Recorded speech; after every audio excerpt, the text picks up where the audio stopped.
Islamabad high court के 5 जजेस के ट्रांसफर के मामले पर जुडिशल कमीशन का इजलास आज होगा। चीफ जस्टिस याहिया आफरीदी सदारत करेंगे। Justice Mohsin Kiyani, justice Babar Sattar, justice Khadim Hussain Soomro के तबादले का मामला ज़ेर गौर आएगा।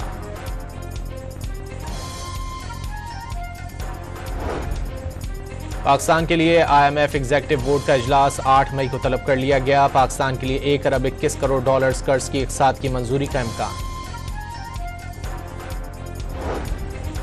सदर ट्रंप की अमरीकी कौमी सलामती टीम के साथ मुशावरत। ईरान की नई तजवीज़ पर गौर किया गया। ईरानी तजावीज़ पाकिस्तानी ज़राए से अमरीका को मिली हैं। ईरान की तजावीज़ में जंग का खात्मा सर फहरिस्त है। ईरान ने अमरीका से हमले दोबारा ना करने की जमानत भी मांगी है। ईरान ने तीसरे मरहले में अमरीकी नाकाबंदी खत्म होने की सूरत में आबनाए हुर्मुज़ खोलने पर रजामंदी का इजहार कर दिया। जौहरी मामला अगले मरहले तक मौखर करने की सिफारिश।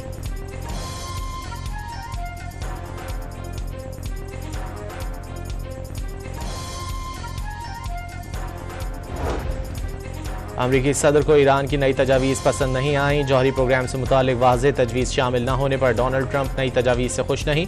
बरतानवी खबरस्तान एजेंसी रॉयटर्स का सीनियर अमरीकी अहदेदार के हवाले से दावा, अमरीका की जानिब से ईरानी तजावीज़ पर 24 घंटे बाद भी कोई रद्द-ए-अमल सामने नहीं आया।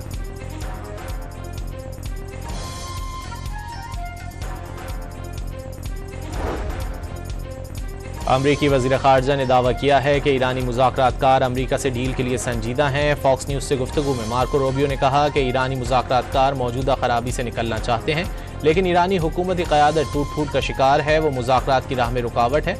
ईरानी हुकूमती क़यादत अभी मज़ीद वक्त लेना चाहती है। ईरान की इक़्तिसादी हालत बुरी हो गई।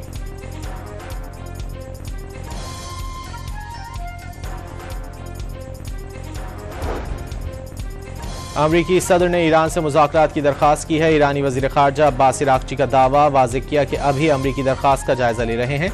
अमरीका के बार बार मौक़िफ़ बदलने के बायस सिफ़ारती अमल सुस्त रवि का शिकार हुआ। रूस ने एक बार फिर अमरीका और ईरान में मुआहदे के लिए सालसी की पेशकश कर दी। ईरानियों ने अपनी आज़ादी के लिए दिलेरी से जंग लड़ी। इसी हौसले और आज़ादी की ख्वाहिश के बलबूते पर यकीन है ईरानी अवाम नए सुप्रीम लीडर की क़यादत में आजमाइश से निकल आएंगे, अमन कायम हो जाएगा। रूसी सदर की ईरानी वज़ीर ख़ारजा से गुफ्तगू।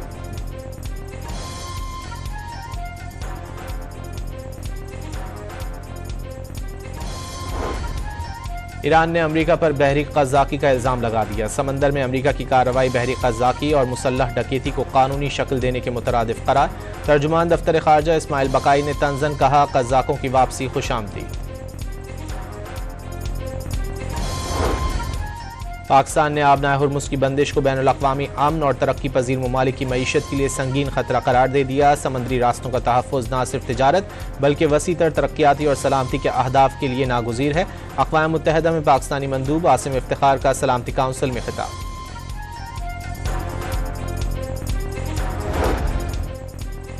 ईरान अक़वाम मुत्तहिदा के समंदरी कानून का फ़रीक ना होने की वजह से समंदरी ज़ाब्तों का पाबंद नहीं। अक़वाम मुत्तहिदा में ईरानी सफ़ीर का दो टोक पैगाम वाज़ेह किया, अमरीकी और इसराइली जंग से सिर्फ बहरी सलामती ही नहीं बल्कि खित्ते का अमन भी खतरे में है।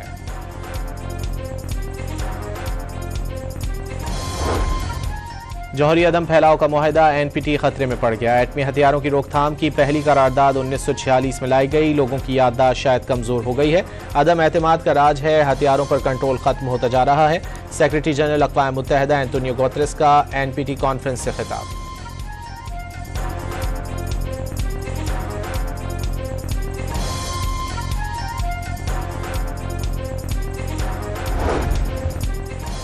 आलमी मंडी में तेल की कीमतों में फिर इजाफा। ब्रेंट क्रूड 3.5% से ज़्यादा महंगा, कीमत $108 से बढ़ गई। WTI क्रूड की कीमत $97.10 फी बैरल हो गई।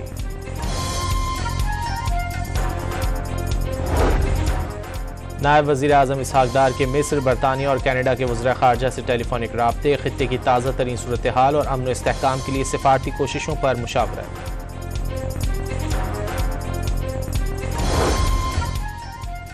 स्टेट बैंक ने शरह सूद में 1% इजाफा करके पॉलिसी रेट 10.5 से बढ़ाकर 11.5% कर दिया। ताजरों और माशी माहिरीन ने फैसला सनती तरक्की के लिए नुकसानदेह करार दे दिया। शरह सूद में इजाफा तवक्कुआत के बरक्स करार।